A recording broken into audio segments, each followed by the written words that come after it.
Bonjour et bienvenue à cette autre édition du MBOC. Le MBOC, c'est la connaissance de l'univers à la lumière de nos ancêtres Bassa. Avant de poursuivre, pour tous ceux et celles qui viennent de faire ma connaissance, je vous invite à vous diriger sur mon compte YouTube Masoki Mamasoki afin de suivre tous les enseignements que j'ai eu à publier au moins depuis 2012. Vous avez des enseignements en langue française, en langue anglaise et en langue bassa. Alors, dans cette autre édition du MBOC, nous allons parler de Dieu. De Dieu.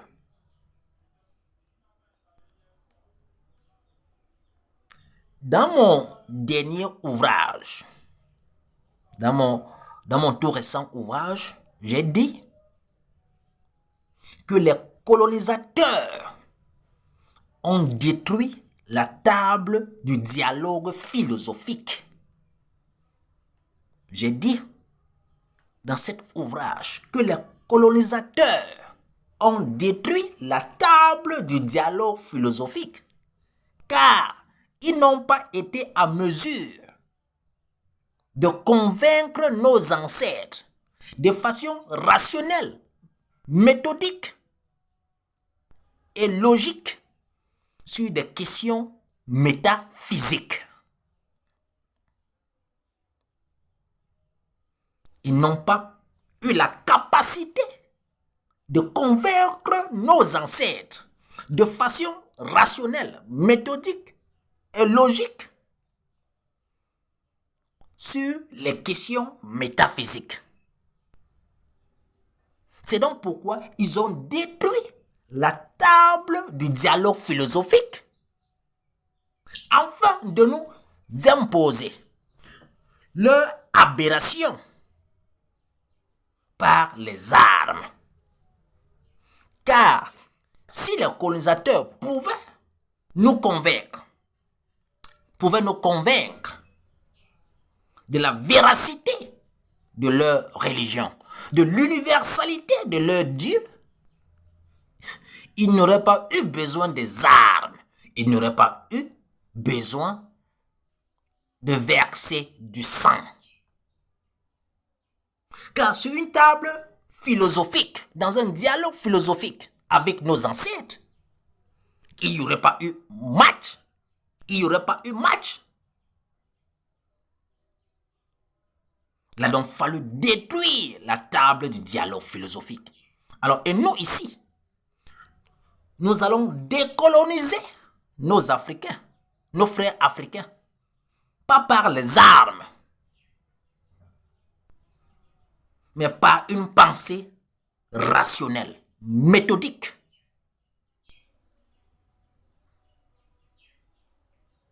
Par une pensée rationnelle et méthodique.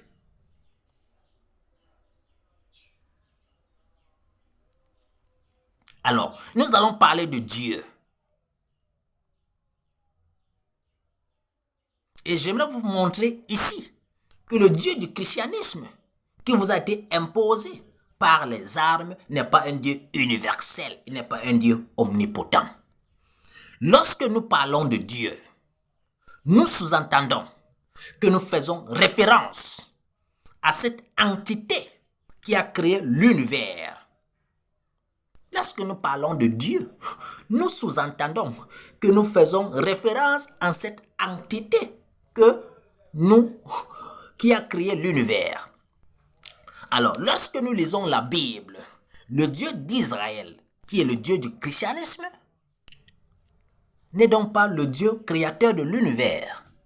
Il n'est pas omnipotent, car d'après cette même Bible, dans Genèse, nous sommes informés qu'il y a un élément de l'univers que le Dieu du christianisme n'a pas créé.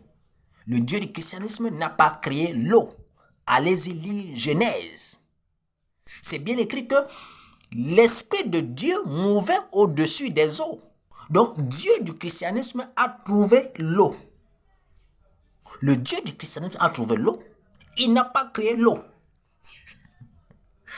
Il n'est donc pas un Dieu universel. Il n'est donc pas un Dieu omnipotent. Il n'est donc pas le Dieu créateur de l'univers.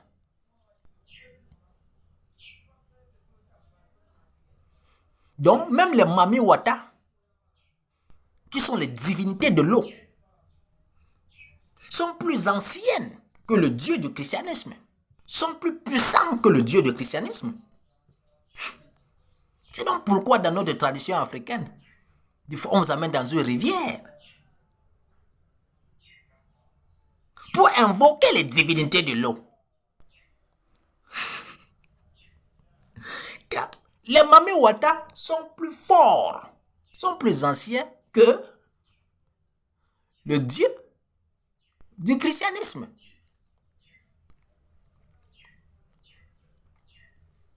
Alors, qu'est-ce que les Bassa de la grotte sacrée disent sur la création? Dans leur sagesse, les Bassa de la grotte sacrée ont dit qui mbok égale mbok. C'est-à-dire, l'univers s'est engendré. L'univers s'est auto-créé. Donc, si on vous demandait donc, c'est quoi Dieu chez les Bassa de la grotte sacrée Ngoroltoba, vous allez dire mbok, c'est-à-dire l'univers. Car l'univers s'est auto-créé. Et dans l'univers, nous trouvons l'eau. Nous trouvons le Dieu du christianisme. Donc, l'univers a créé. L'extérieur de l'univers n'existe pas. L'extérieur de l'univers n'existe pas. L'extérieur de l'univers n'existe pas.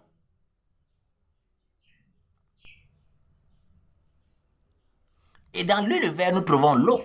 Nous trouvons le Dieu du christianisme. Et nous disons donc le mbok, c'est-à-dire la tradition des Bassa, elle est donc universelle. Contrairement au christianisme qui n'est pas universel. Voici donc l'universalité de notre tradition.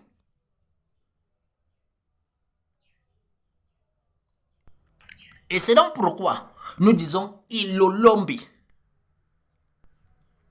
Parce que lorsqu'on demande, si on posait la question à un Bassa de dire c'est quoi Dieu chez vous, il va dire Ilolombi. Il ne va pas vous dire Mbok comme je vous ai dit, mais il va vous dire Ilolombi. Mais or, Ilolombi est tout simplement la caractéristique de l'univers. Ilolombi n'est pas un nom, c'est une caractéristique. Ilolombi, mot pour mot en français veut dire mot pour mot, Ilolombi en français veut dire le plus ancien des anciens, le plus ancien des anciens. Donc, qu'est-ce qui peut être plus ancien des anciens? Ce n'est que l'univers.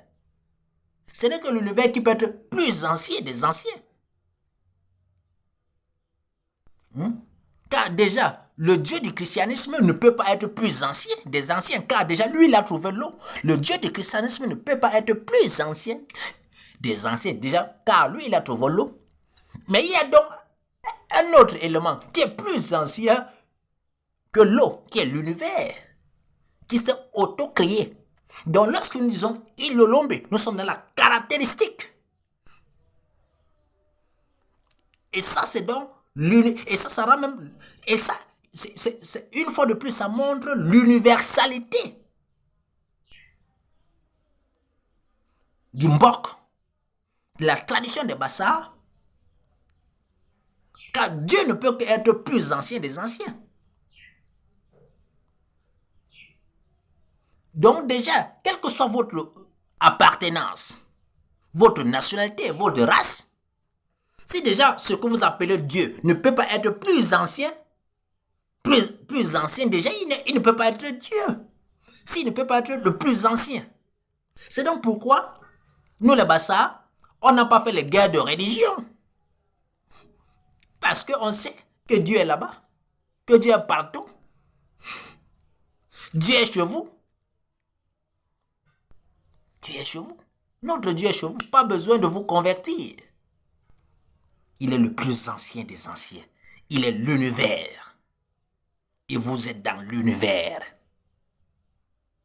À partir du moment où vous respectez l'univers, vous respectez la nature.